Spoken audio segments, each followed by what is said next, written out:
Bismillahirrahmanirrahim. Assalamualaikum warahmatullahi wabarakatuh. Negara Brunei Darussalam menyertai negara-negara seluruh dunia menyambut Hari Kanak-kanak Sedunia setiap 20 November. Sambutan tersebut sebagai komitmen negara dalam meratifikasikan Konvensyen Hak Kanak-kanak CRC serta meningkatkan semangat kesatuan dan kesedaran mengenai hak-hak dan kesejahteraan kanak-kanak dalam kalangan masyarakat. Acara kemuncak sambutan tahun ini diadakan di Kementerian Kebudayaan, Belia dan Sukan.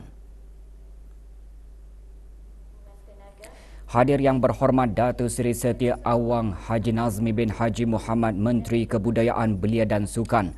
Dengan tema Setiap Kanak-kanak Punya Hak, sambutan memfokuskan setiap kanak-kanak termasuk kanak-kanak kelainan upaya tanpa mengira latar belakang, kebolehan atau keadaan berhak menikmati akses kepada hak-hak mereka.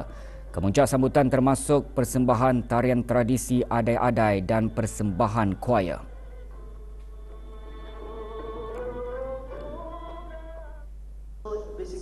Sementara itu, bengkel suara kanak-kanak atau Voices of Children sempena Hari Kanak-kanak Sedunia diisi dengan hasil pembentangan. Tema bengkel memperkasa kanak-kanak untuk turut serta, hak kanak-kanak dan matlamat pembangunan mampan. Hadir yang berhormat Dayang Haja Rosmawati binti Haji Abdul Momen, Ahli Majlis Mesyuarat Negara.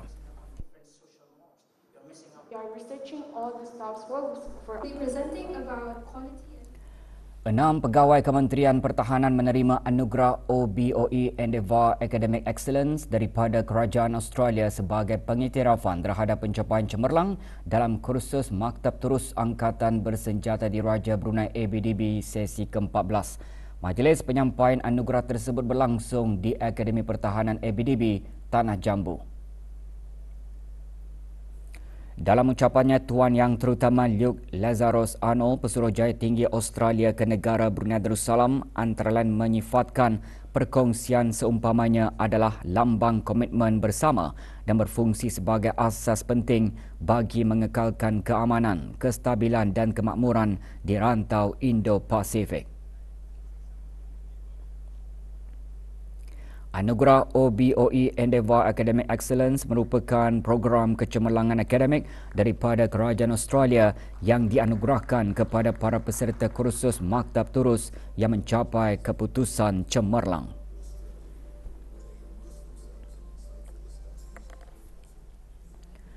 Negara Brunei Darussalam akan menjadi tuan rumah bagi penganjuran acara Anugerah Bersekutu ICT Asia Pasifik APIKTA 2024 yang akan berlangsung 4 hingga 7 Disember ini. Peluang sebagai tuan rumah APIKTA, negara akan dapat memanfaatkannya dengan mengetengahkan potensi industri ICT dan agenda transformasi digital. Penganjuran acara tersebut dikongsikan pada sidang media di Makmal Inovasi Brunei, Kampung Anggrek Desa. Sidang media dipengerusikan oleh Jurutera Awang Haji Muhammad Nazri bin Haji Muhammad Yusof, Setiausaha Tetap Kementerian Pengangkutan dan Infokomunikasi selaku pengerusi bersama satu Jawatan Kuasa Kerja Anugerah APIKTA 2024. Anugerah APIKTA akan mempertandingkan 35 kategori termasuk Anugerah Pilihan Ramai. Acara dikendalikan oleh Kementerian Pengangkutan dan Infokomunikasi dengan kerjasama pihak berkuasa Industri Teknologi Infokomunikasi Negara Brunei Darussalam AITI dan Infocom Federation Brunei IFB.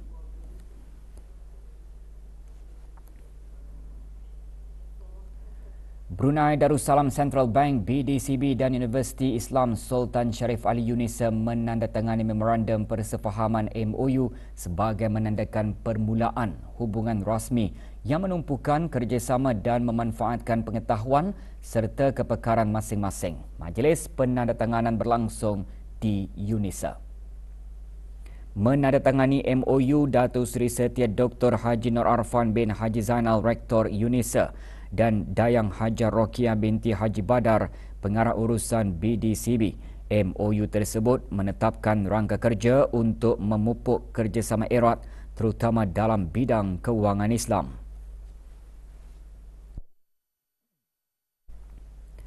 Forum eksklusif diadakan bagi meningkatkan kesedaran dalam kalangan jemaah masjid untuk turut sama membantu dalam pembinaan masjid di negara Brunei Darussalam melalui sumbangan ke tabung dana bagi pembinaan masjid. Dianjurkan oleh Pejabat Hal Ehwal Masjid Daerah Brunei dan Muara dengan kerjasama Unit Urus Setia Tabung Dana bagi Pembinaan Masjid dan Jawatan Kuasa Takmir Masjid Sultan Sharif Ali Mukim Sengkurong. Forum diadakan di masjid berkenaan. Forum dimuatkan dengan penjelasan kaedah mudah dalam menyumbangkan derma serta memberi pengetahuan mengenai cara pengurusan tabung termasuk peraturan kewangan untuk peletakan tabung bagi pembinaan masjid. Hadir Awang Haji Amir Hisham bin Haji Masri, Pemangku Pengarah Hal Ehwal Masjid.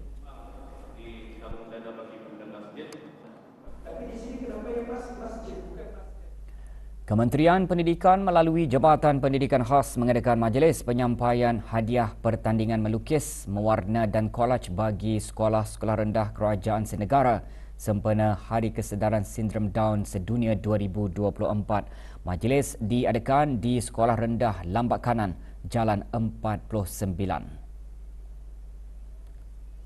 Penyampaian hadiah disempurnakan oleh Dayang Hajah Anis Fauzulani binti Haji Zulkifli, Pemangku Pengarah Perancangan, Perkembangan dan Penyelidikan. Majlis antaranya diisikan dengan sesi perkongsian mengenai sindrom Down dan pameran karya seni pelajar-pelajar. Pertandingan antara lain bertujuan meraihkan kebolehan unik pelajar berkeperluan khas, memupuk kreativiti dan meningkatkan kesedaran awam tentang sumbangan mereka dalam bidang pendidikan dan sosial.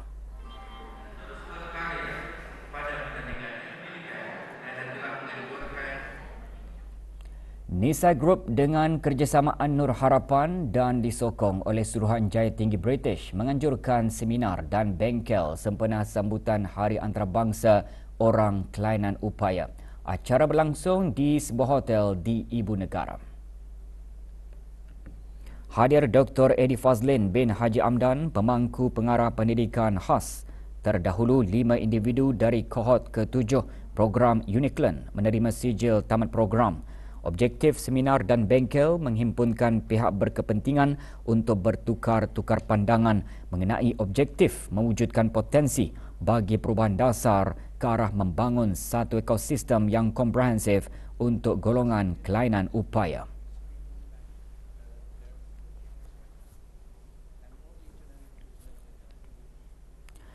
Syarikat Penerbangan Diraja Brunei RB memenangi anugerah pengembaraan dunia yang berprestij bagi kategori kru kabin terbaik dunia 2024 buat kali kelima berturut-turut. Majlis penganugerahan diadakan pada satu majlis di Portugal. Pencapaian tersebut menunjukkan komitmen berterusan RB dalam memberikan perkhidmatan bertaraf dunia selain mencerminkan nilai-nilai kebruneian dalam hospitality.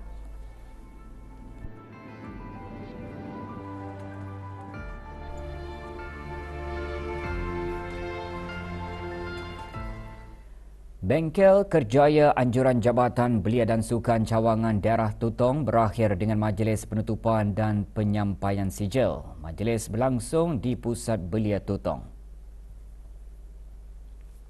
Bengkel disertai oleh lebih 20 orang terdiri daripada para belia dan penuntut lepasan peringkat O dan A serta para graduan dan individu yang masih mencari pekerjaan dari daerah Tutong.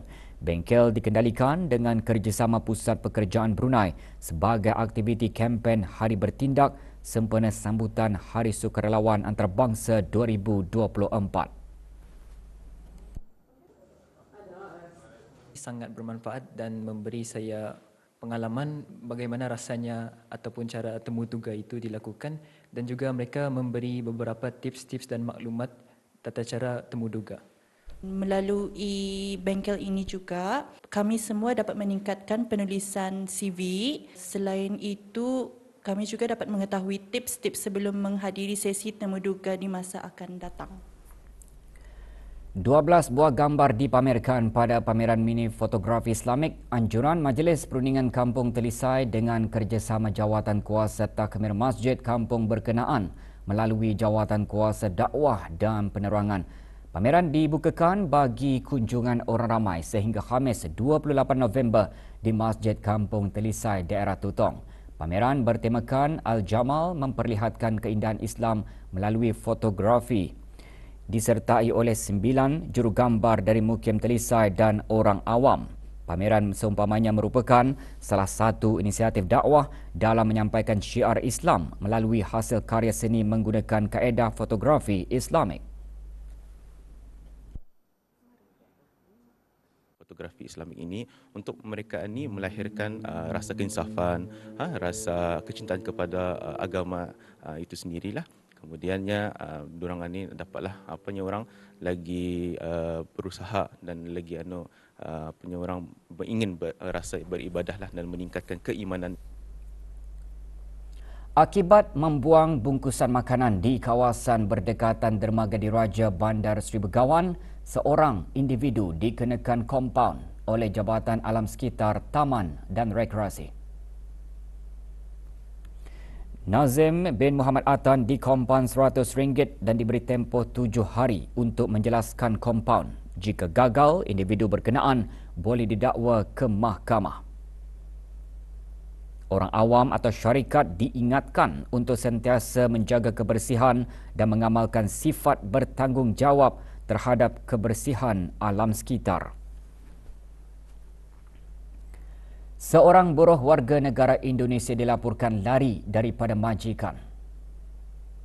Asif Tajul Arifin, 48 tahun, nombor pasport I835468. Sebarang maklumat hubungi Balai Polis Brakas di talian 233-0410 atau talian kecemasan polis 993 atau balai-balai polis yang berdekatan.